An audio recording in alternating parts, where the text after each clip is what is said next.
Assalamualaikum warahmatullahi wabarakatuh. Salam Om Swastiastu, Namo Buddhaya, salam kebajikan untuk kita semua. Yang kami hormati Ibu Sofi Yunida Putri SEMAK selaku dosen pengampu mata kuliah Akuntansi Keuangan Lanjutan 1. Kami dari kelompok B akan memaparkan materi bab 8 yang berjudul Consolidation Change in Ownership Interest. Tetapi sebelum itu izinkan kami memperkenalkan diri terlebih dahulu.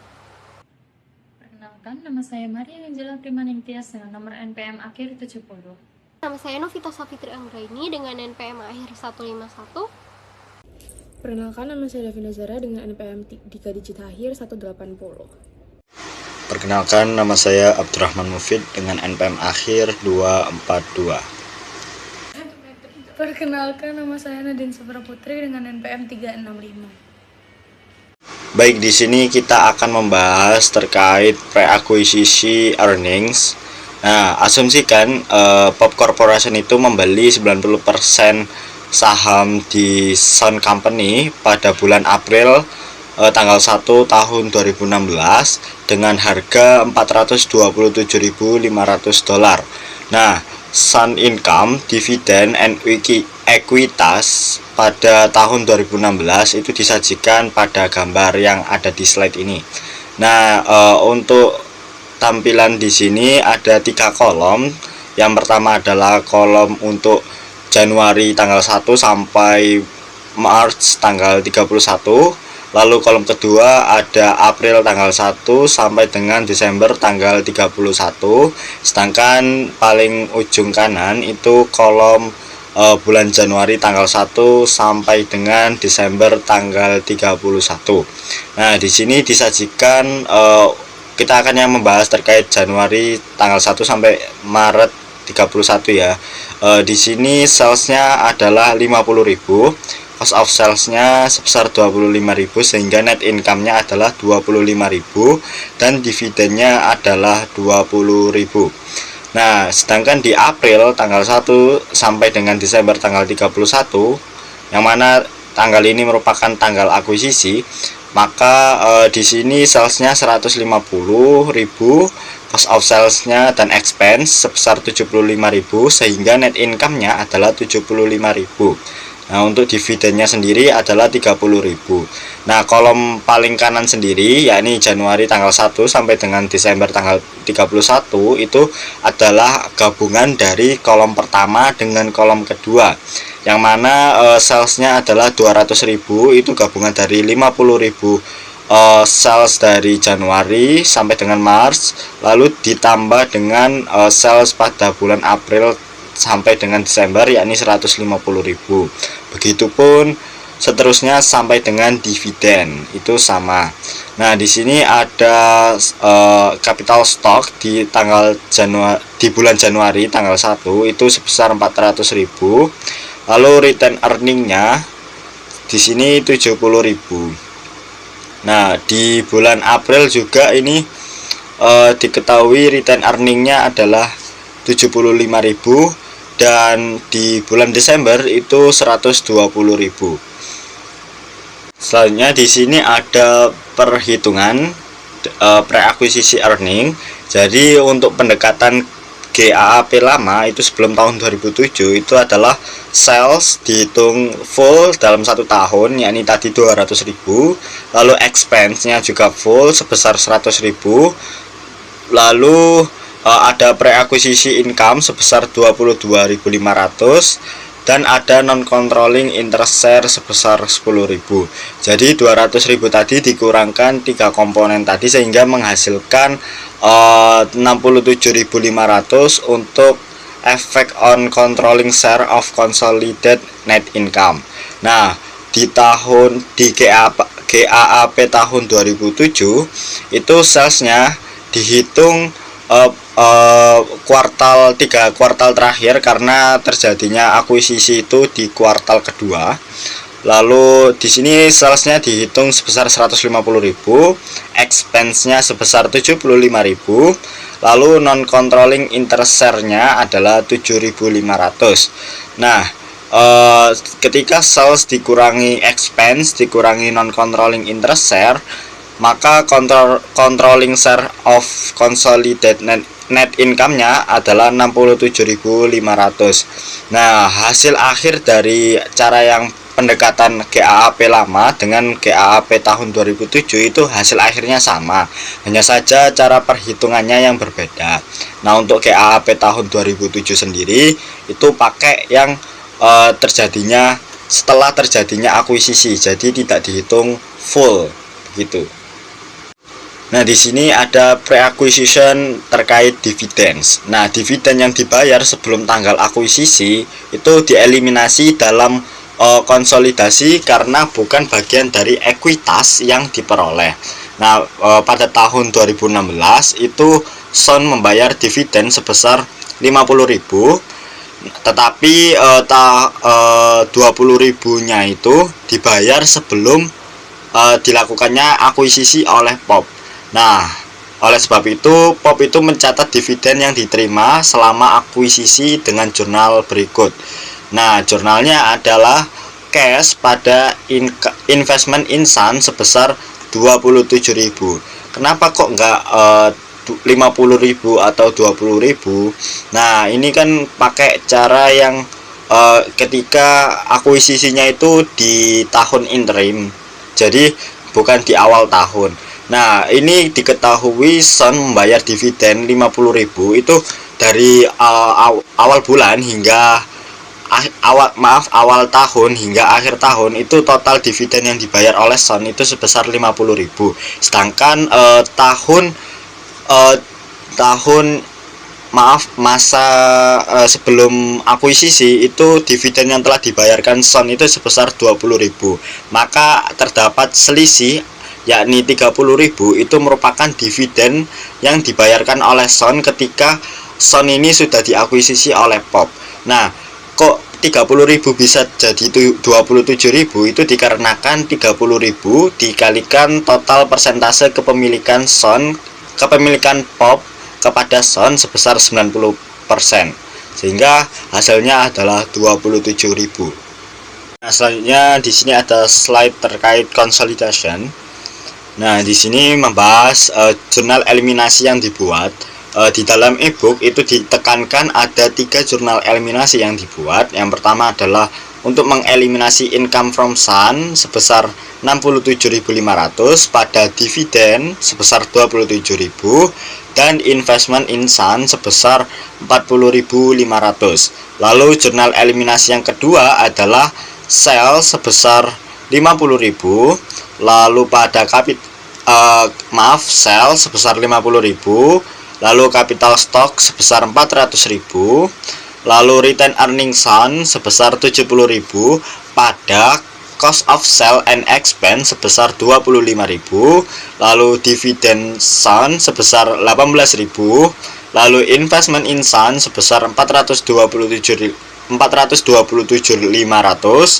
lalu ada NCI non controlling interest sebesar 49.500. Ini NCI beginning ya. Lalu jurnal eliminasi yang ketiga itu yang dibuat adalah non controlling interest share sebesar 7.500 pada dividen Sun sebesar 5.000 dan non controlling interest sebesar 2.500. Nah, setelah jurnal eliminasi yang dibuat, jurnal-jurnal ini dimasukkan ke work paper sehingga menghasilkan laporan keuangan konsolidasi. Baik, untuk slide ini itu menunjukkan bahwa kertas konsolidasi antara POP Corporation and Sun Corporation pada tahun yang berakhir pada tanggal 30 Desember 2016, yakni pada bagian laba dan rugi penjualan POP itu sebesar $600.000, sedangkan penjualan Sun itu sebesar $200.000 jika digabungkan. Lalu kemudian akan dilakukan eliminasi sebesar $50 melalui entry sehingga total penjualan konsolidasi menjadi $750. Selanjutnya untuk akun income from Sun sebesar $67.500 yang dieliminasi melalui entry, yaitu dieliminasi ini dilakukan agar tidak terjadi pengakuan laba ganda dalam laporan konsolidasi tersebut. Lalu ada beban POP sebesar $400.000 dan beban Sun sebesar $100.000 juga disesuaikan dengan eliminasi sebesar $25, sehingga beban konsolidasi menjadi $475, sehingga penyesuaian laba bersih konsolidasi diperoleh sebesar $275. Karena pihak luar memiliki 10% saham Sun, maka akan dihitung non-controlling interest share atau NCI sebesar $7.500 atau 10% dari laba Sun sebesar $75.000. Sisanya yaitu $267.500, sehingga menjadi bagian laba pemegang saham pengendali. Pada bagian laporan laba ditahan ini sebesar $700.000 dieliminasi karena ekuitas anak perusahaan tidak boleh ditampilkan dalam laporan konsolidasi tersebut. Lalu dividen ini juga disesuaikan melalui beberapa entry eliminasi, sehingga saldo laba ditahan konsolidasi akhir tahun menjadi $600.000. Pada neraca, aset lain POP sebesar $1.132 dan aset Sun sebesar $520. Digabungkan menjadi total aset konsolidasi sebesar $1.652. Akun investment in Sun sebesar $468 dieliminasi karena dalam laporan konsolidasi investasi Indo tidak boleh muncul bersama ekuitas anak perusahaan. Selain itu, modal saham Sun sebesar $400.000 juga dieliminasi. Lalu untuk NCI pada akhir tahun itu sebesar $52.000 berasal dari saldo awal non-controlling interest ditambah pada bagian laba dari pihak non-pengendali. Secara keseluruhan, kertas kerja ini menunjukkan bagaimana proses suatu eliminasi akun investasi, akun eliminasi ekuitas anak perusahaan, dan pengakuan non-controlling interest, serta penyusunan laporan keuangan konsolidasi agar grup perusahaan dapat menyajikan sebagai satu kesatuan ekonomi. Baik, selanjutnya ini ada piecemeal acquisition atau akuisisi bertahap. Jadi, akuisisi bertahap ini terjadi ketika suatu perusahaan membeli saham perusahaan lain secara bertahap yang hingga akhirnya memperoleh pengendalian atas perusahaan tersebut. Dalam contoh kasusnya, Pop Corporation membeli saham Sun dalam 3 tahap, yaitu 5% pada 1 Juli 2018, lalu 5% lagi di 1 Agustus 2018, dan 80% pada Oktober 2018. Setelah pembelian terakhir, total kepemilikan Pop menjadi 90%, sehingga Sun harus dikonsolidasi ke dalam laporan keuangan grup. Hal penting ini adalah investasi lama ini harus direvaluasi menggunakan nilai wajar atau fair value ketika kontrol diperoleh. Dari proses evaluasi tersebut muncul keuntungan investasi terbesar, yakni $11.250.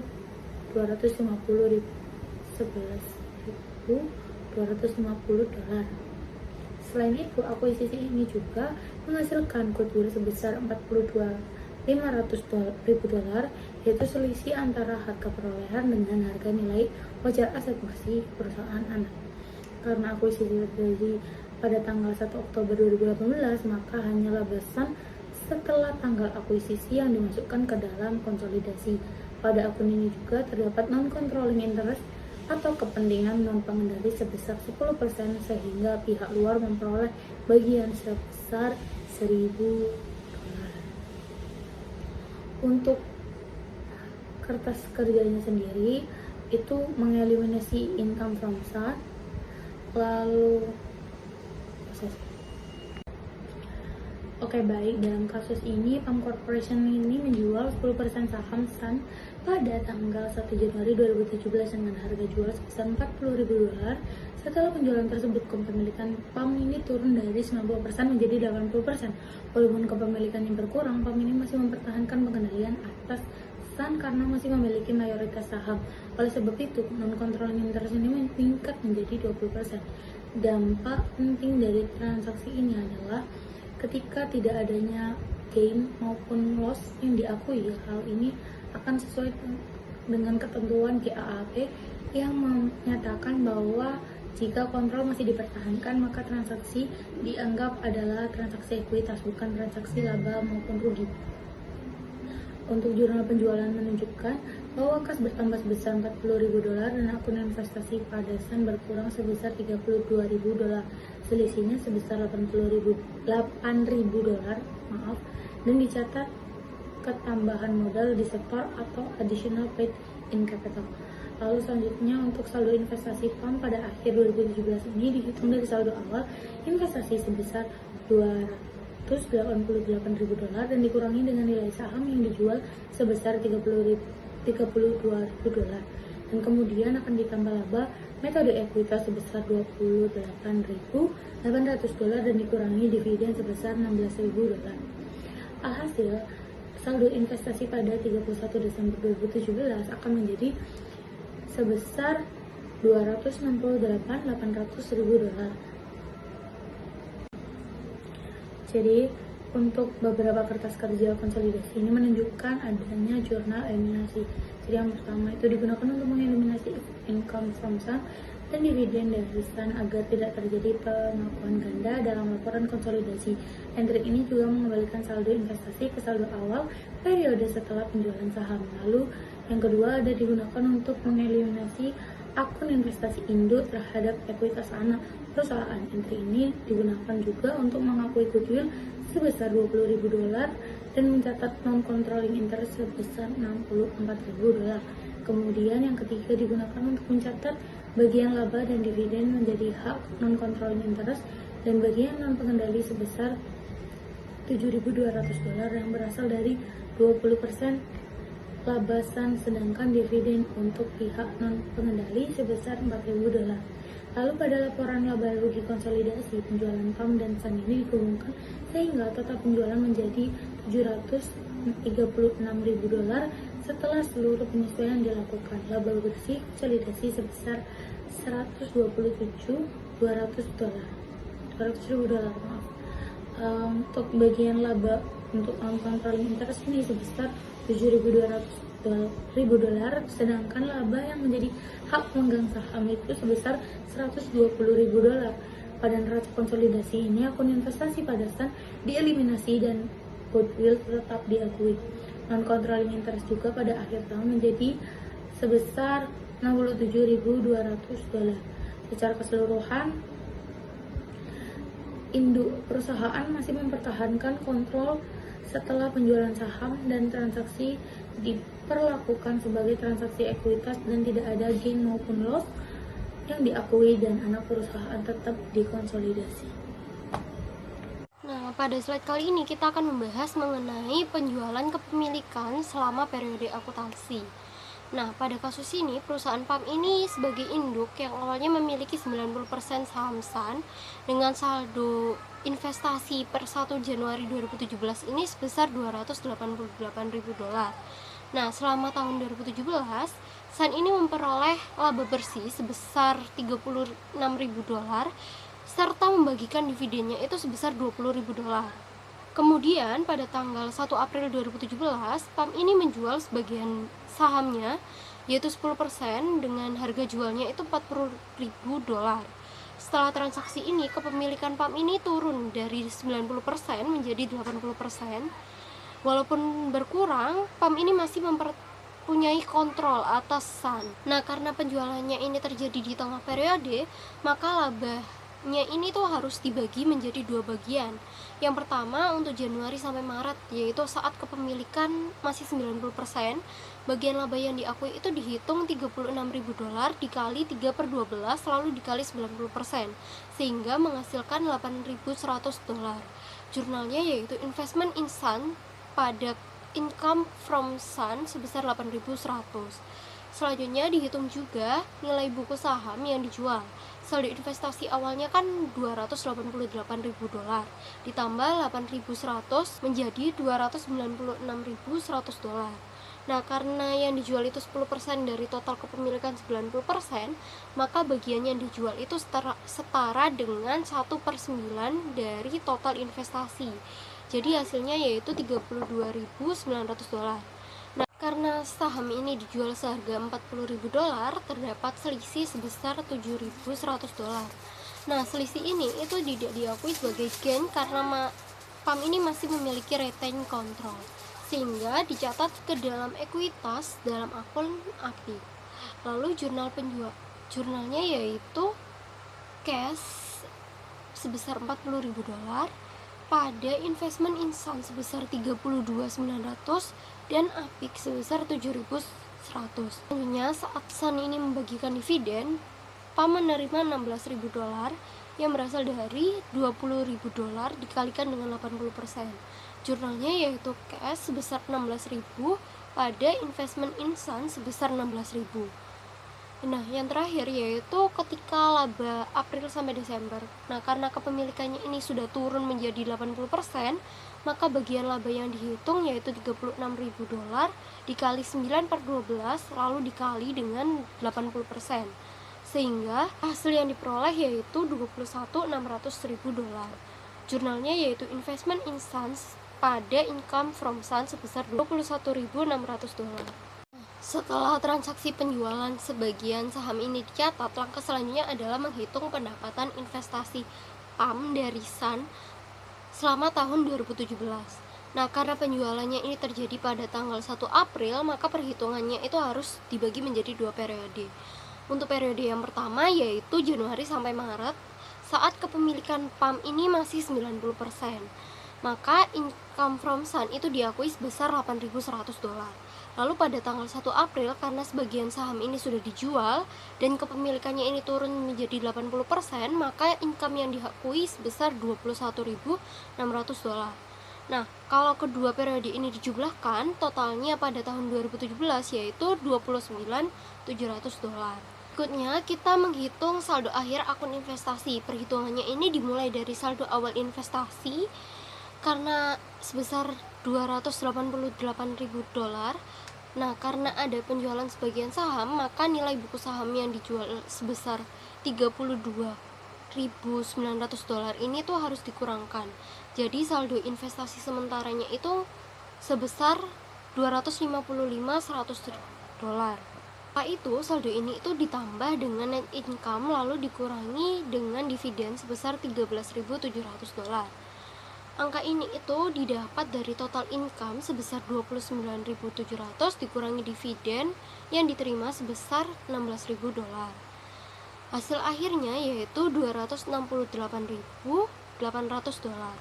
Nah, hal penting pada slide kali ini itu meskipun penjualan saham dilakukan di tengah tahun, saldo akhir investasinya itu tetap sama jika penjualan ini itu diasumsikan di awal periode yaitu $268.800. Namun perbedaannya ini terletak pada bagian pencatatannya. Jika penjualan dianggap terjadi di awal, maka equity effect on sale sebesar $8.000 dan income from Sun itu sebesar $28.800. Sedangkan jika penjualan terjadi pada 1 April 2017, maka equity effect on sale menjadi $7.100 dan income from Sun-nya itu menjadi $29.700. Lalu pada slide kali ini itu dijelaskan juga dampak penjualan terhadap NCI atau NCI. Nah, setelah 1 April kepemilikan PAM kan turun menjadi 80%, sehingga porsi NCI ini meningkat dari yang awalnya 10% menjadi 20%. Karena perubahan terjadi di tengah periode, maka perhitungan laba NCI ini dibagi menjadi 2 bagian. Untuk Januari sampai Maret, laba dihitung karena NCI-nya itu masih 10%, bagian laba yang dihitung dari $36.000 dikali 10% dikali 3/12, maka hasilnya $900. Kemudian April sampai Desember, setelah NCI-nya ini naik menjadi 20%, maka perhitungannya yaitu $36.000 dikali 20% lalu dikali dengan 9/12, sehingga diperoleh hasil $5.400. Nah, jika dijumlahkan, total laba yang menjadi HNCI selama tahun 2017 adalah $6.300. Selain laba, NCI ini juga berhak atas dividen. Karena penjualannya ini menjadi 20%, maka dividen untuk NCI itu dihitung $20.000 dikali dengan 20%, sehingga hasilnya yaitu $4.000.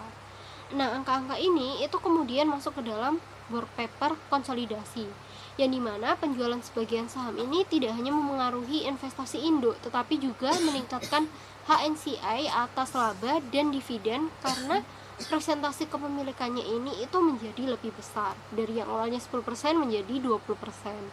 Pada materi ini kita membahas perubahan kepemilikan akibat transaksi saham anak perusahaan. Jadi ketika anak perusahaan menerbitkan saham baru, presentase kepemilikan induk itu bisa berubah. Saham tambahan ini bisa dijual ke induk perusahaan sendiri ataupun ke pihak eksternal atau pihak luar. Dampaknya bukan hanya pada presentase kepemilikan, tetapi juga mempengaruhi akun investasi, goodwill, dan additional paid in capital atau APCI.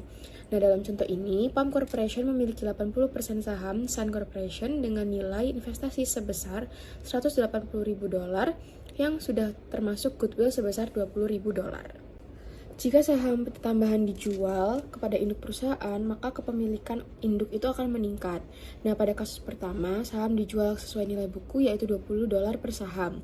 Karena harga jual sama dengan nilai buku, maka tidak ada perubahan goodwill-nya. Kepemilikan PAM meningkat dari 80% menjadi 83%. Kasus kedua, saham dijual di atas nilai buku yaitu $35 per saham, dan karena PAM membayar lebih mahal dibanding nilai bukunya, muncul excess cost sebesar $5.000. Selisih ini biasanya dialokasikan ke goodwill atau aset yang under value.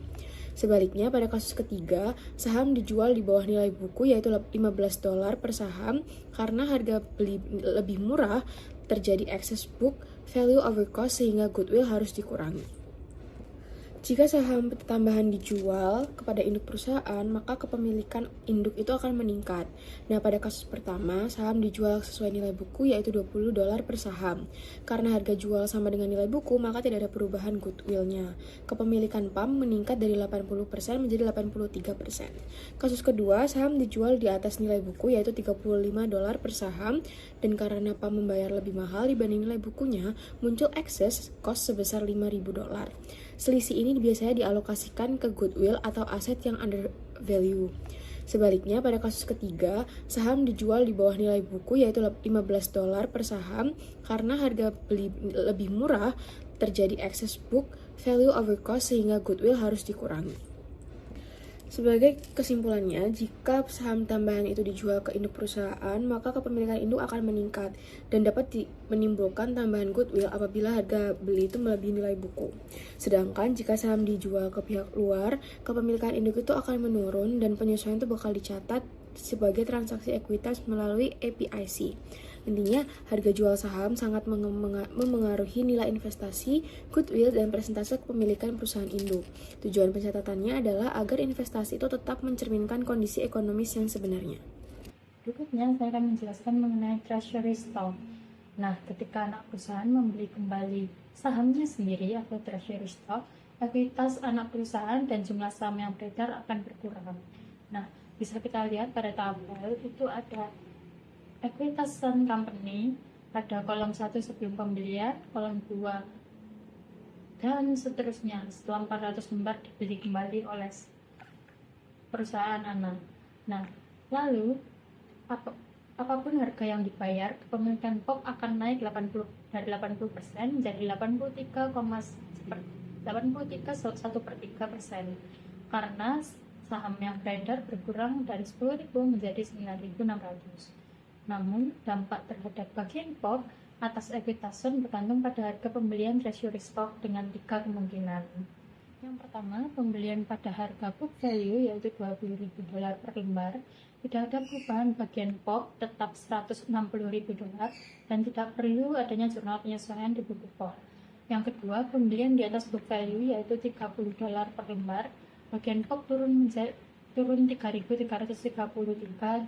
POP harus mencatat penurunan investasinya dengan jurnal additional in capital atas investment insan sebesar $3.333. Jurnal ini untuk mencatat penurunan investasi karena Sun membeli treasury stock di atas book value. Yang ketiga, pembelian di bawah book value yaitu $15 per lembar, bagian POP naik menjadi $1.667 dan POP harus mencatat kenaikan investasinya dengan jurnal investment instant atas additional paid in capital sebesar $1.667. Berikutnya saya akan menjelaskan melalui stok dividen melalui kasus Palm Corporation dan Sun Corporation. di mana bank memiliki 80% saham dari Sun yang dibeli pada 1 Januari 2016 seharga $160.000. Nah, ekuitas pemegang saham Sun pada tanggal tersebut berupa capital stock jumlah $100.000, external fit and capital sebesar $20.000, retained earnings sebesar $80.000, dan total ekuitasnya adalah $200.000. Nah, lalu aktivitas selama 2016, Sun membukukan laba bersih sebesar $30.000 dan membayar dividen tunai sebesar $10.000. PAM juga mencatat investment income sebesar $24.000 dan dividen yang diterimanya sebesar $80.000. Saldo investment in Sun per 31 Desember 2016 sejumlah $176.000. Nah, jurnal eliminasi pada consolidation work paper per 31 Desember 2016 akan berupa sebagai berikut. Income from Sun sebesar $24.000, atas dividen sebesar $8.000, dan investment in Sun sebesar $16.000. Lalu ada capital stock Sun sebesar $100.000, additional paid in capital Sun sebesar $20.000, retained earnings Sun sebesar $80.000, atas investment in Sun sebesar $160.000, dan NCI beginning sebesar $40.000. Lalu kita asumsikan Sun mengumumkan dan menerbitkan stok dividen sebesar 10% pada 31 Desember 2016 saat harga pasar saham $40 per sahamnya. Nah, jurnal yang catat Sun Corporation akan berupa stok dividen uncommon sebesar $40.000, capital stock $10 par sebesar $10.000, additional paid in capital sebesar $30.000. Jurnal eliminasi pada consolidation work paper per 31 Desember 2016 jika dengan stok dividen akan menjadi income from Sun sebesar $24.000, atas dividen sebesar $8.000, dan investment in Sun sebesar $16.000.